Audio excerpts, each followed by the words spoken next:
और हमारे साथ एक और केस स्टडी यहाँ पर मौजूद है बानो, तो हम उनकी कहानी उन्हीं की ज़बानी सुनेंगे। जी अस्सलाम वालेकुम बानो। वालेकुम सलाम। जी बानो, मैं मैरिड हूँ, मेरी मतलब हाउस वाइफ हूँ और मेरे जो है ना 2 बच्चे हैं, एक बेटा एक बेटी। बेटी जो है मेरी वो 14 साल की है और बेटा जो है वो 13 साल का भी हुआ है।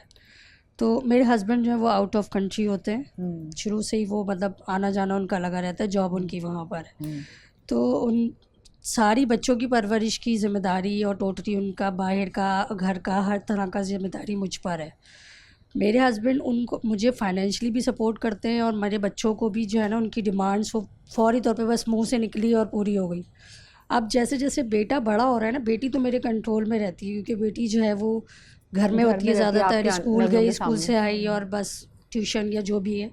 लेकिन बेटा जैसे जैसे बड़ा हो रहा है ना, तो वो थोड़ी उसकी फरमाइशें, थोड़ा उसका आउटिंग बहुत ज़्यादा होने लगी है, मतलब दोस्तों के साथ उसका फ्रेंड सर्कल। और फिर मैं अपने हस्बैंड से कहती हूँ कि भाई आप ज़रा इसको डांटें या थोड़ा सा ज़ोर दें इस पे, मतलब कि ये किन लोगों में बैठ रहा है, कैसी इसकी कैटेगरी है, किस तरह के दोस्तों की। तो वो कोई इसको नहीं देते तवज्जो ना, वो कहते नहीं अभी ये थोड़ा बड़ा हो रहा है, बच्चा है अभी। और लड़कियों को तो लोग वैसे बड़े नाजों से भी पालते हैं। हाँ, लेकिन ये ना बच्चा है अभी, तो बड़ा होगा तो ठीक हो जाएगा, तुम्हें ज़्यादा सख्ती नहीं किया करो।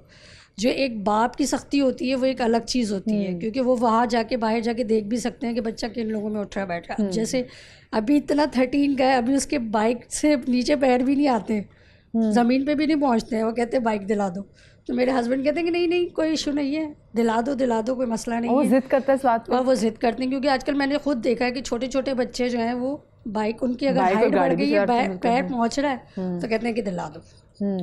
अब मैं इतना उनको वो करती हूँ कि देखें कल को ये अगर किसी गलत सोहबत में बैठा तो आपने तो ये कहना है कि जी मैं तो वहाँ से कमा के भेज रहा था और तुमने आपके मियां वैसे कितना फ्रीक्वेंटली चक्कर लगाते हैं? तकरीबन वो 10 मंथ के बाद। 10 मंथ के बाद कितने अरसे के लिए आते हैं? और कितने अरसे के लिए आते हैं? 1 महीने के लिए। अच्छा, 1 महीने के लिए आते हैं। तकरीबन 3 हफ्ते 1 महीना इस तरह से आते हैं। तो बच्चों के साथ अच्छा टाइम स्पेंड करते हैं? बहुत ज़्यादा बच्चों के साथ तो बहुत अटैच है। अब वो इतना ज़्यादा कि वो उनको बच्चों की गलत बात भी सही लग रही होती है, वो कहते नहीं सही कह रही है। और मैं फिर इस बात पे लड़ती हूँ कि देखें इस तरह ना बच्चे बिगड़ जाएंगे और उनके दिमाग में ये होगा कि शायद हमारी माँ बहुत सख्त है, या वैसे भी आपका बच्चा एग्रेसिव है। हाँ, वो ये समझते हैं कि हमारी माँ बहुत सख्त है, नाजायज़ हमें डांट डपट करती है, बाबा ही ठीक है। और इनके दिमाग में भी ये बैठ गया है कि बाबा। आपका बेटा आपके हस्बैंड की प्रेजेंस में आपके साथ कैसा है? वो कितनी फरमाइशें करता है? जब आपके हस्बैंड चले जाते हैं तो उसके बाद तब वो कैसा है? तब वो क्या करते हैं, वो डायरेक्ट व्हाट्सएप, बाबा ये चाहिए, बाबा वो चाहिए, बाबा यहाँ जाना है, बाबा ये करना है। आपके साथ बिहेवियर कैसा है? आपके साथ बिहेवियर मेरे साथ है, लेकिन अब वो मुझसे बातें छुपाने लगा है कि जैसे फ्रेंड्स के साथ कहीं जाना है, कोई पिकनिक का प्रोग्राम बन रहा है, कुछ हो रहा है, जहाँ मुझे लगता है कि नहीं मुनासिब है, भेजना चाहिए, कोई इशू नहीं। लेकिन जब वो देखता है ना कि यहाँ तो परमिशन नहीं मिलेगी, तो वो बाबा को पटा लिया किसी तरीके से कि नहीं आप मम्मा को बोल दें।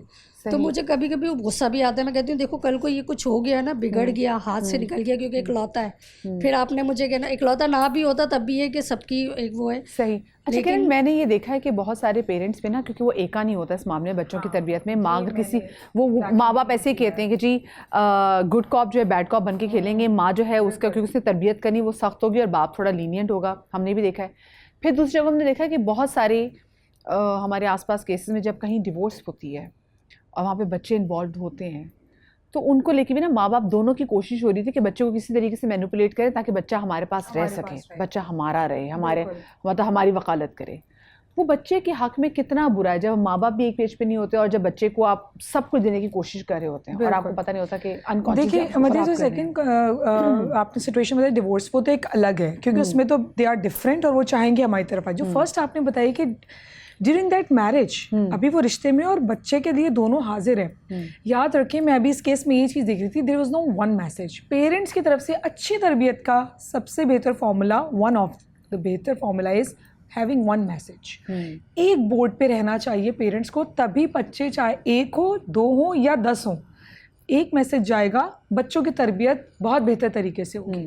2 कश्तियों के सवार हमेशा कहीं भी उनका कोई किनारा नहीं होता, राइट। और बच्चे की पर्सनालिटी भी इसी तरह बिखरी भी रहती है। फिर बच्चे जैसे बड़े होते हैं वो चीज़ को फील करते हैं, वो इसको एज अ ग्रांट लेते हैं कि किस चीज़ के लिए माँ के पास जाना है और किस चीज़ के लिए बाप के पास जाना है।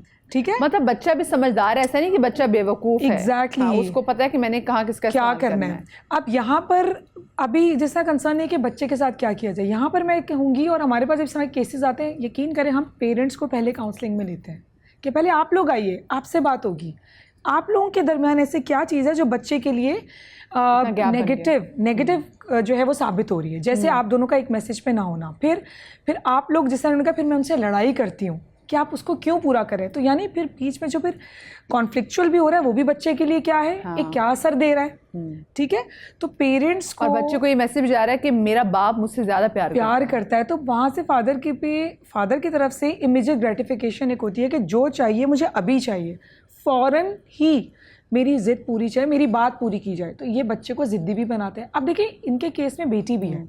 बेटी क्यों ऐसे नहीं हुई, इसलिए क्योंकि बेटी के साथ मैं देख रही हूँ कि बेटा और बेटी की तरबियत में फ़र्क जा रहा है, यानी मामला ही अलग रखा हुआ है। क्योंकि बेटी का ऑफकोर्स आंखों के सामने कंट्रोल है, आंखों के सामने, अच्छा वो बेटी है तो बाहर नहीं जा रही, बेटा है तो बाहर जा रहा है। मैं समझती हूँ बच्चा बड़ा, बेटा और बेटी बाहर कब जा सकते हैं, वो एज एक बात की है, ठीक है, कि बच्ची को बाहर नहीं निकलना चाहिए। आप शुरू से ही फ़र्क क्यों रख रहे हैं? पहले तो दोनों के साथ एक ही रूल चला है ना। बच्चा 2 साल का, 3 साल का, 4 साल का, उसको वैसे भी बेटा भी बाहर नहीं जाना चाहिए माँ बाप के बगैर, लेकिन क्यों बेटा बाहर जा रहा है पर बेटी तब भी नहीं जा रही है। तो दोनों को एक साथ होना क्या चाहिए कि बेहतरी के साथ, एक सा इंसाफ के साथ आप तरबियत करें। फिर आगे जैसे जैसे एज बढ़ती है, लड़कियों की अलग चीज़ें होती हैं, बच्चों की बेटों की अलग चीज़ें होती हैं, वो उस टाइम पर उनको बता दिया जाए, आप बेटी हो, आपके साथ ये मामला है और बेटे के साथ ये मामला हो सकता है। सही, क्योंकि देखिए बड़े एक्सट्रीम केसेस भी सामने आते हैं। अभी फातिमा, जैसे हमने प्रोग्राम के शुरू में फैसलाबाद का वाक़या अपने नाज़रीन के सामने रखा, जिसमें बेटों ने अपने बाप को जायदाद की वजह से मार दिया। तो आपके दिल में कहीं ना कहीं, जैसे पहले भी बात होती थी कि माँ बच्चों के सामने बाप की बुराई ना करे। अब तो ये होता है ना कि फ़ोन है तो फ़ोन में अपनी दोस्तों, अपनी माँ, अपनी बहनों से बात कर रहे हैं, आपने मियाँ की बुराई कर रहे हैं और आपका बच्चा सुन रहा है, और आपका बच्चा अपने दिमाग में वो स्केच तैयार कर रहा है बाप का कि मेरा बाप ऐसा है। तो ऐसे फिर हम केसेस देखते हैं जो एक्सट्रीम सूरत इख्तियार करते हैं। इन लोगों ने भी सब ने अपने अपने अंदाज में एक ही बात की है कि जो बच्चे की हम तरबियत कर रहे होते हैं, तो जो उसके शुरू के जो साल होते हैं उसकी शख्सियत साजी हो रही होती है उस वक्त, ठीक है, उसका जहन बन रहा होता है। फिर अब हमारे घर के जो मामलात हैं मियाँ बीवी के, अगर शौहर जो है वो देखें, इस केस में ये है, ये जो खातून बता रही थी कि मेरे हस्बैंड मुझे हर चीज़ देते हैं, हर चीज़ प्रोवाइड करते हैं, लेकिन वो रिस्पेक्ट का एलिमेंट है ना, वो नहीं नज़र आ रहा है कि वो अपनी जो वाइफ है उनको वो रिस्पेक्ट नहीं दे रहे, ठीक है, उनकी जो राय है उसको अहमियत नहीं दे रहे। तो ये बहुत इंपॉर्टेंट बात है कि एक प्लेटफॉर्म पे मियाँ बीवी का होना।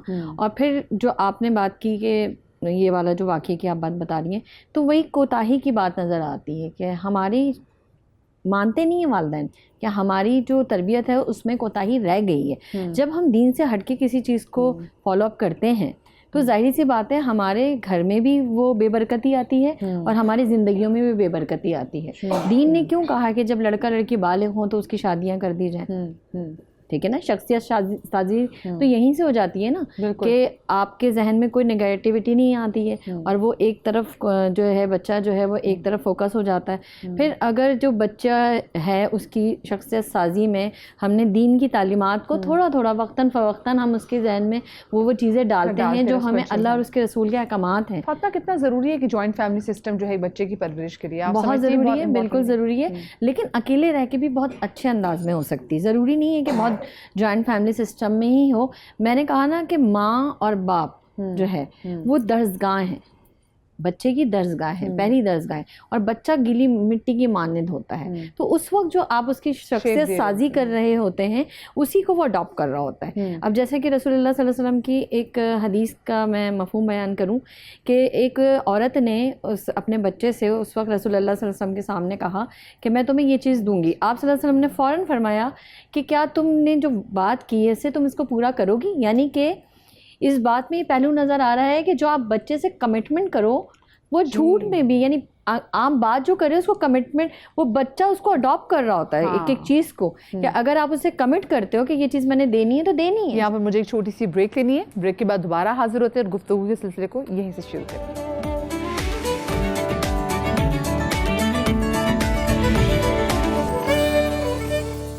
जी, ब्रेक के बाद मैं आपको एक बार फिर से खुशामदीद कहती हूँ। और जो झूठ है जो सबसे बड़ी फसाद की जड़ है, बिल्कुल। तो हम बच्चे को वहाँ से बता रहे हैं कि हाँ भी झूठ बोल देना, इट्स फाइन, हम उसको नॉर्मलाइज कर रहे होते हैं। मैंने कहा ना कि बच्चा अपने घर के माहौल से सीख रहा सीखता है, होता है, हाँ। ठीक है। अच्छा, अब एक सवाल यह है कि बच्चे बड़े होकर बुरा सलूक करते हैं, उसका रीज़न जो सबसे बड़ा मुझे समझ में आता है और मैंने इसे अपनी ज़िंदगी के अंदर शामिल करके देखा।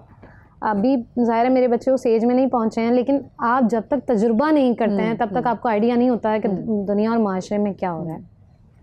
एक चीज़ है जो मैं ज़ाती तौर पर फ़ील करती हूँ कि माँ बाप बहुत अपनी ईगो हर्ट ना होने देते हैं, नहीं देते, और ये मतलब उनको लगता है कि नहीं मैं कैसे कहूँगा अपने बच्चे से सॉरी।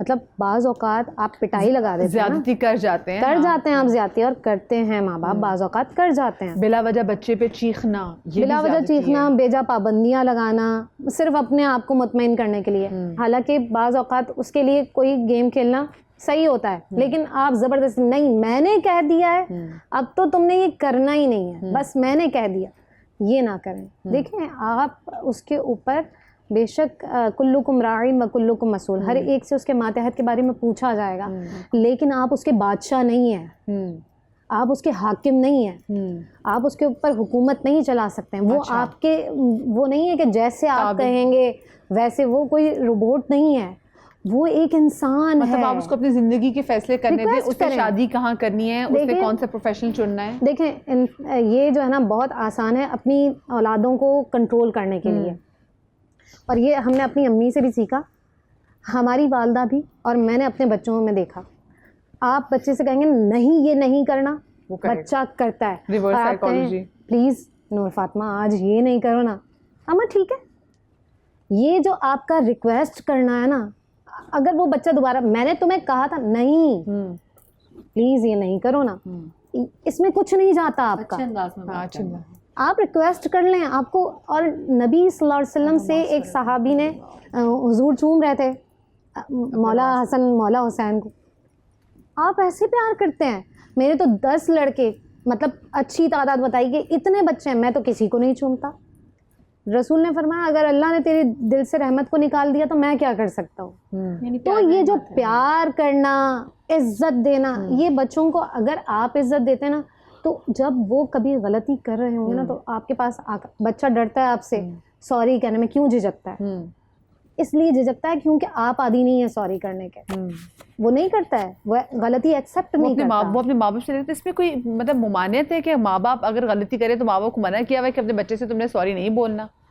बिस्मिल्लाहिर्रहमानिर्रहीम। देखिए, होता ये कि हमारे यहाँ वालिदैन की ही तरबियत नहीं होती कि वो अपनी औलाद की तरबियत कैसे करें। सबसे बड़ा जो फैक्टर इस ज़माने के अंदर, सोसाइटीज़ के अंदर आ रहा है, बाप को अपने नहीं मालूम कि वो अपनी औलाद के लिए किस तरह अंदाज से बच्चों को लेके चले। तो सही कि मैं देखें, हम जिस एज ग्रुप में बैठे हैं, हमारे यहाँ इतना बिगाड़ नहीं आता था। वजह की पता क्या, हमारे यहाँ मशागिल बहुत थे। मशागिल से वहाँ हॉबीज़ क्या थी, हम सबसे पहले जाते थे, पूछते थे यार आपकी हॉबीज़ क्या है। वो कोई कहता है मुझे क्रिकेट पसंद है, मुझे टेनिस पसंद है, मुझे फुटबॉल पसंद है। आजकल बच्चे को क्या है, वो उसको पबजी पसंद है, फलां पसंद है, फलां पसंद है। वो एक जगह बैठा, हाँ देखिए, वो एक जो मशागिल थे उसको वो तबाह बर्बाद कर। अच्छा, अब आ जाए इस्लामिक पॉइंट ऑफ व्यू से। कहा गया बच्चे को 7 साल की उम्र से नमाज के लगाओ। अच्छा, मैं ये समझता हूँ, अब ये बैठी है चिल्ड्रन साइकोलॉजी के हवाले से आप देखें, बच्चा 7 साल में है, अब वो समझने और सीखने की सलाहियत में आ रहा है, लड़का खास होता है। अब बाप उसको मस्जिद लेके जा रहा है, सही है, ज़ोहर असर में वो ऑफिस में, मगरिब और इशा में है। वो मगरिब में जब लेके जा रहा है तो बेटी की आदत है पूछता हुआ जाएगा, क्योंकि वो लर्निंग प्रोसेस होता है। वो जैसे ही बच्चा बाहर निकलता है, 2-3, मैं अपने मेरे लोग, मेरे भाई और मेरी बहनें प्रोग्राम देख रही हैं, देखिए 2-3 जगह ऐसी होती हैं जहाँ बच्चा लर्निंग प्रोसेस में फ़ौरन आ जाता है। जब बच्चा खाना खा रहा होगा उसको लर्निंग प्रोसेस के अंदर आ जाएगा। सेकंड ये कि जब वो गाड़ी के अंदर जाएगा, वो लर्निंग प्रोसेस के अंदर फ़ौरन उसका एक्टिव हो जाएगा। वो ये क्या है, वो क्या है, ये क्या है। इसी तरह बच्चा अपने बाप की उंगली पकड़ के बाहर निकला, वो लर्निंग प्रोसेस के अंदर है। बच्चों को वैसे किस उम्र तक उनकी माली ज़रूरियात को पूरा करना चाहिए? बिस्मिल्लाहिर्रहमानिर्रहीम। देखिए, जब तक बच्चा थोड़ा शऊर की मंजिल में नहीं आ रहा तो लाजमी ही पेरेंट्स ने पूरी करनी है। उसके बाद अगर थोड़ा समझदार हुआ, स्कूल जा रहा है, कॉलेज जा रहा है, तो उसमें जो नेसेसिटीज़ हैं उसकी वो पूरी करनी चाहिए वालिदैन इनको, ठीक है ना। फजूल खर्ची में नहीं है, लेकिन उन पर चेक एंड बैलेंस रखना चाहिए उनके, ठीक है ना। कि कोई गैर ज़रूरी तो एक्टिविटीज़ में मुलविस नहीं हो रहा ज़्यादा। जैसे मेरी बहनी बता रही है अपना, तो इनके शौहर को चाहिए कि देखिए कानूनन भी 18 साल से पहले लाइसेंस नहीं बनेगा उसका, ठीक है ना, तो उसको बाइक दिलानी ही नहीं चाहिए, बिल्कुल बिल्कुल, कानून भी नहीं है बिल्कुल। हाँ, तो जब अगर हम जिद के आगे आके बच्चे की ऐसी ख्वाहिशात को पूरा करेंगे तो हम तो बच्चों को खुद राग़िब कर रहे हैं ना उस तरफ, ठीक है। वो इस्तेमाल भी तो करेंगे, जब चीज़ आ जाएगी खड़ी तो नहीं रहेगी ना, वो इस्तेमाल भी करेंगे, एक्सीडेंट भी करेंगे, फिर वही वाला किस्सा हुआ है, ठीक है। तो बात सारी की सारी ये कि अच्छा बच्चों को अवॉइड भी नहीं करना चाहिए। जब बच्चा ज़रा समझदारी की एज में आ रहा है, 12, 14, 15 साल की आ रहा है, अब देखा ये गया है कि वालिदैन अगर मसलन फादर हैं अपने दोस्तों के साथ बैठे हुए हैं, कोई हंसी मजाक कर रहे हैं, बच्चा साथ बैठा हुआ है, कहते हैं बेटा जा तुम मतलब बाहर जाओ, ये नहीं करना चाहिए कभी भी। मैं अगर निकाह पढ़ाने जाता हूँ तो जो दूल्हा बैंड होता है ना, तो उसको समझा रहा होता हूँ मैं आदाब शादी, ठीक है ना, उसको बता रहा होता हूँ कि गुस्ल के तरीके क्या होते हैं, ठीक है। और ये खुदा बंदाना ने तुम्हें ये मौका दिया, तुमने तुम्हारे जिम्मेदारी क्या बनती है। तो ऐसी एक जगह एक मौका, तो वो लड़का जो था वो थोड़ा बदतमीज़ सा था, बहस करने लगा, क्या आप तमीज़ नहीं है, आप मुझसे ऐसी बात कर रहे हैं, ठीक है। ये जो शर्म सी महसूस हुई। जब हमारी तकरार हो रही थी तो उनके वालिद आ गए। उनके वालिद ने कहा कि मौलाना साहब क्या कह रहा है ये। मैंने कहा जी मैं इसको आदाब गुस्ल बता रहा हूँ कि तरीक़ा गुस्ल नहीं आता, बता रहा हूँ उसको ताकि इसके सारे अमाल और इबादतें सही रहें उसकी। अरे छोड़े, आप बच्चे से क्यों बहस कर रहे हैं, आप मुझे बता दीजिए, मैं बता दूंगा उसको मैं, ठीक है। ये सच्चा बात, सच बता। तो आपने को पहले क्यों नहीं बताया? ठीक है, वो फादर कह रहे हैं कि मुझे बता दीजिए, मैं बता दूंगा उसको मैं, यानी कि अब्बा को भी नहीं पता? ये इसका मतलब ये ना अब्बा को नहीं पता, अब्बा को भी नहीं पता तो बेटे को क्या पता? अब ये वो चीज़ें होती हैं। देखें होता क्या है कि मेरी बहन इसको सेकंड करेंगी यकीनन, ये वो चीज़ें होती हैं जो यानी गैर महसूस तरीके से, जब हमें कुछ चीज़ों के आदाब नहीं मालूम, आदाब माशरत हमें नहीं मालूम है, गैर महसूस तरीके से ये इंसान की तबीयत में, फितरत में नफूस कर जाती हैं और उन चीज़ों के असरात होते हैं। जैसे हमने कहा ना कि एक इंसान वज़ू में रहेगा तो उसके असरात कुछ और होंगे, बगैर वज़ू में होगा तो असरात कुछ और होंगे। अब एक शख्स को गुस्ल ही नहीं मालूम जी, तो वो सुबह से शाम तक जितनी इबादतें कर रहा है, घर से बाहर जा रहा है, आ रहा है, जा रहा है, हालत नजासत में घूम रहा है हर वक्त, तो उस दौरान जितने काम अंजाम दे रहा है वो उसके असरात पॉजिटिव कहाँ हैं उन चीज़ों के? बिल्कुल सही बात है। अच्छा बस आखिर में आपसे सवाल पूछना चाहूँगी, अगर बच्चे इस ख्वाहिश का इजहार करें शादी के बाद कि वो अलहदा होना चाहते हैं तो फिर उनके क्या हुकूक हैं? हाँ देखिए, मैं समझता हूँ कि ये ख्वाहिश बच्चों से पहले उनके बड़ों को करनी चाहिए कि बच्चे को इतना स्टेबल कर दें और वो ख़ुद बड़े जो है ना अपने इतना ख़ुद मुख्तार हों कि एक वक्त आने के बाद, साल 2 साल बाद वो ख़ुद कोशिश करें कि बच्चा हमारा सेपरेट अपना घर आबाद करे, बसाए। ये उनकी खुशी होनी चाहिए। हमारी जो खैचमतानी चलती है ना ज़्यादा, और वो इस तरह के ख़ास तौर पे माएँ अपने बेटे को इतना ज़्यादा अपने साथ इन्वॉल्व रखती हैं कि वो शादी के बाद भी बार बार शो करा रही थी कि मेरा बच्चा मेरा है, वो तेरा भी नहीं हुआ ना। तो ये बात बड़ी गलत है। बेटी को भी चाहे बैलेंस रखे, माँ को भी और बीवी को भी। कुछ बेटे भी ऐसा करते हैं कि अक्सर ख़वातीन कंप्लेन करती हैं कि रात को बेटा ऑफिस से आया, मेरे रूम में आया नहीं, वो मम्मा के साथ लॉन्ज में बैठे रहे, रात को 1 बजे तक टीवी देख रहे हैं, उनके साथ खाना खा रहे हैं, मैं उनके इंतज़ार करती रही, उन्होंने खाना मेरे साथ नहीं खाया और फिर रात को आके कमरे में सो गए। इस तरह की कोई खैरियत भी नहीं की। अक्सर घरों में कंप्लेन होती है। तो माँ बाप को खुद चाहिए कि उस चीज़ को वो प्रेफर करें कि बच्चा जब इस काबिल हो जाए कि भाई अपना घर अफोर्ड कर सकता है तो छोटा मोटा उनको कोई रेंट पे दे दें, अच्छे खाते पीते अपना घर वो बना लें, आबाद कर दें। एक बात हमारी शुरू में चल रही थी कि हम रिश्तेदारों के बारे में कोई कान में अपने बच्चों का जहर ना घोलें। तो